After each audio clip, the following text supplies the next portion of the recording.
You remember that video where it's the woman holding up the phone and she goes, "Say the weird thing," and there's just people posting videos about things that are weird. I've been having that same clip, and I haven't seen it in like a while, but I keep having that clip going on and on and on in my head, and so I'm just shuffling my cards. Got so much going on in my head, so I'm shuffling cards, and this flew out. The strength. I'm like, okay, we're gonna say the weird thing. And the weird thing for me is this idea of, I don't know if it's cancel culture, I don't know, but it's, we're not allowed to say things anymore.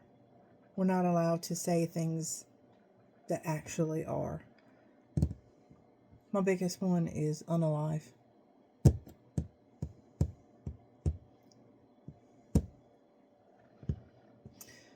2001, I lost my dad to cancer.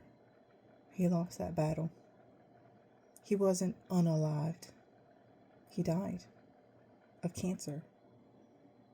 And that was 24 years ago, and it's still something I deal with. As someone who is also in remission for cancer, but I've had it. Not the same that he had, that took him. But we found out in June of 2021, and we lost him in September. It was really fast and unexpected, and it was awful. So by changing that one word, it demeans everything. And I don't get that we're trying to change words to save people's feelings, because it makes no sense. The idea of changing words because it makes it a better, makes it people okay with it. Death is death. We will all experience it. We're all going to experience it one day, and we're going to experience it while we're still here. I've been around animals since I was 2. My mom and dad raised purebred cats, and we showed them. It's a weird thing, I know. But I've been around animals since I was 2, and I've watched the cycle of life pretty much since I was aware of life. Even if I didn't know what was going on, I still witnessed it. So I'm a huge animal lover. I can't watch animal movies on TV because I bawl like a baby. I do. I cry. So I avoid animal movies.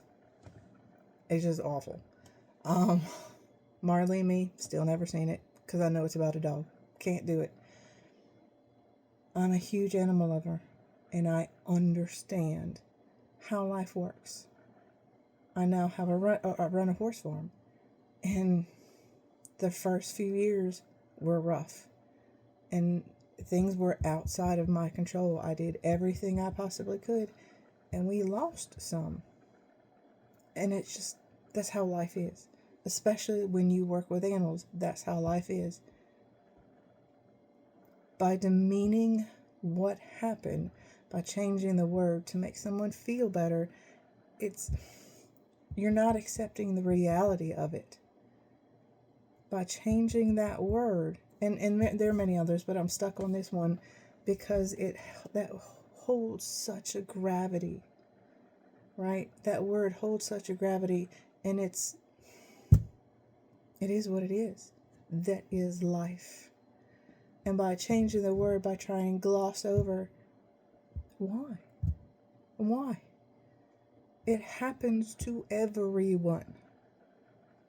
So by hiding it or denying it or changing the word, to me, it's a form of control. If we can control how people say things to not hurt other people's feelings, first of all, how you choose to take my meaning, if you choose to get offended by me or by another creator or by something that you hear on TV or whatever, if something offends you, That is your opinion. I'm not meaning to offend you. I'm not meaning to, but I'm stating something that is factual. And the old adage is the truth hurts. Yeah, truth hurts. Life hurts. Life is messy. Life can be so dark. But it's real. And hiding behind fake words to make things better, okay, that's still not a reality. You're still not facing what it is. And if you are, I don't know. I'm not you. I'm one of those people. I want to know the truth. I want to know the worst that it can possibly be. Give me the worst of the worst case scenario so that I can prepare for that. And hopefully it never happens. But it's always prepare for the worst, hope for the best. That's me. I have a very positive mindset. But yet, I know how the world works because I've been here long enough. And in some of the jobs that I've had, I've worked and I've heard the lowest part of humanity for a long time. So, things like changing words makes no sense to me. Because it's not based in reality to me. You're changing a word to make you feel better because that's such a hard topic. Well, guess what? It is a hard topic. It's a final topic. So changing the word, if that's what you want to do, then go right ahead. But it's still the same word. You're still going to have to deal with it one way or another, whether it's your own or someone that you care about. It is life and death. It happens. You're here and then you're not, physically. Spiritually, whole different story. Wherever you believe that you're supposed to go is where I think you believe you're supposed to go. But as far as on the physical realm, the reason why this has taken off so much is because everybody was worried so much about not wanting to offend anybody else. You're going to offend somebody. I'm sure I'm going to be offending somebody with this video because that's life. Because we're all different. Because we're meant to be. We're meant to be different. I'm going to say this every time I possibly can. We're meant to be different. We're meant to experience our life in our way. So I don't like things sugar-coated. I will say it as it is. And if you want the truth, you will ask me, and I will give you the truth. You may not like it, but I will give you the truth based on how I see it. And there again is something of perspective. So I can look at facts and be like, this is the truth that I see it. It may not be the truth that you see it. Two sides, there's always a third, which is usually where the truth is, where they say stories come from. Some things are factual. You look in history books, and even history books, don't get me started on that one either. Because it's changed. History is changed by the victors. It's as simple as that. History is always changed by the victors. So, what we know or think we know of what happened in the history may not have actually happened the way it actually did, but we were the victors of that particular story, and whatever story it is. Or maybe you're on the other side and your side lost, but yet you know a different story, so that's your reality, and that's your facts. I don't mean to offend anyone, but I know I'm going to.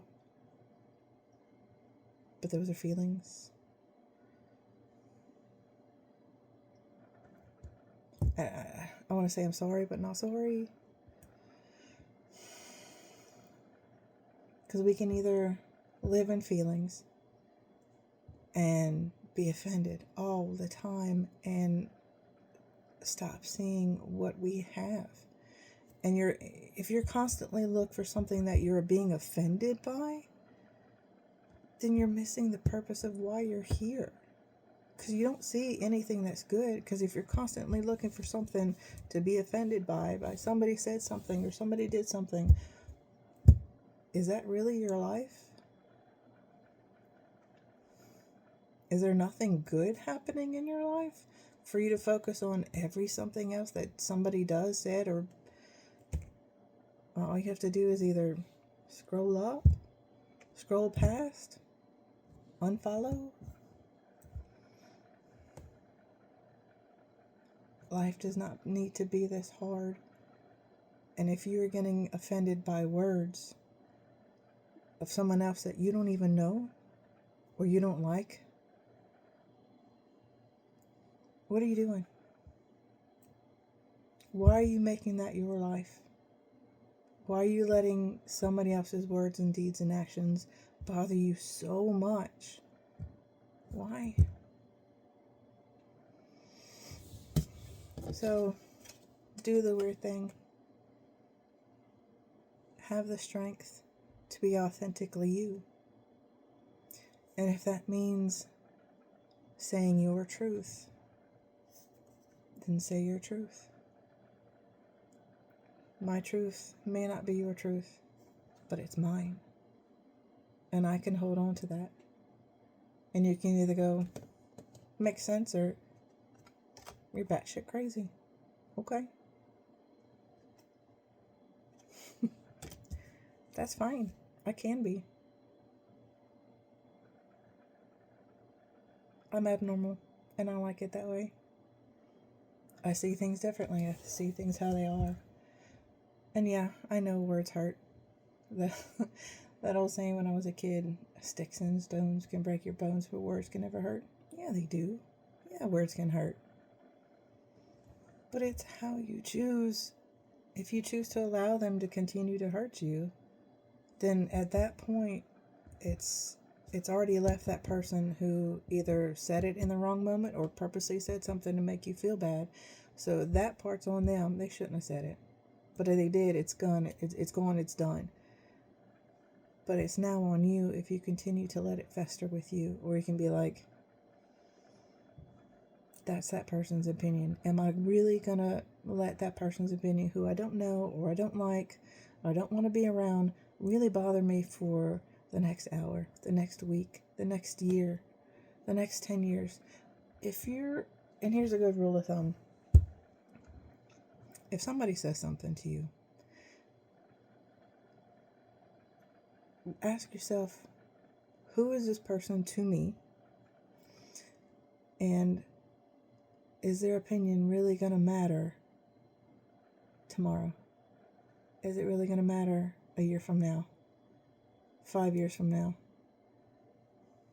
If the answer is no, be like, okay, that's your opinion, and walk away and let it be. You have your own reality to live in.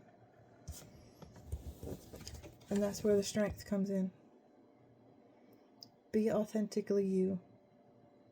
Stop caring about what your community, what your family, what your job, what anybody else thinks of you. You need to live as authentically as possible, and that does take strength. And the opinions of others are their opinions. It only matters with what you feel. How do you feel about yourself? How do you think about yourself? If you're not thinking highly of yourself, then you need to work on stopping the negativity. Because as long as you keep thinking negatively, well, you're going to continue to believe what everybody else says. It starts with you. If you believe what everybody says, you're ugly, you're not going to make it, you're no good, it's worthless, why are they judging you, and why are you allowing their judgment to define you? If you're not going to, even if they were your family, they still shouldn't have that power over you to affect your beliefs of yourself.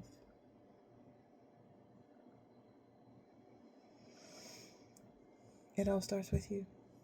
Have the strength to believe in yourself and to stop caring what other people say or do if it's not affecting your livelihood. If it's not the 3 F's, I'm not saying those. If you know, you know. If it's not the 3 F's, why does it matter? With that, I'm going to let you go. That's my food for thought for the day. And it was one of those things where say the weird thing. To me, the weird thing is saying the truth. And saying the actual truth. Not the sugar-coated version. Because sugar-coating washes away in the rain anyways. Many blessings.